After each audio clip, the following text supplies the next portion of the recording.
балалық шақта бақыт алдымызда күтіп тұрғандай көрінеді. Қалай маған байланысты? Анау Нариманды демалысқа шығара сал. Болмаса өзіміз больничныйға шығарып жібереміз. Әрдайым шындықты айт. Сонда мида артық зат сақтаудың да қажеті жоқ. Біз бауыр емеспіз бе? Тұғырықтан бірге шығатын.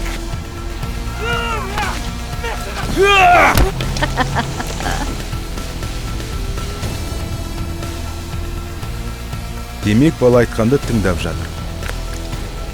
Бәрі шешіліп қойды. Ол үшін бізге не керек? Проблема керек. Сондықтан мен тыңдап ал.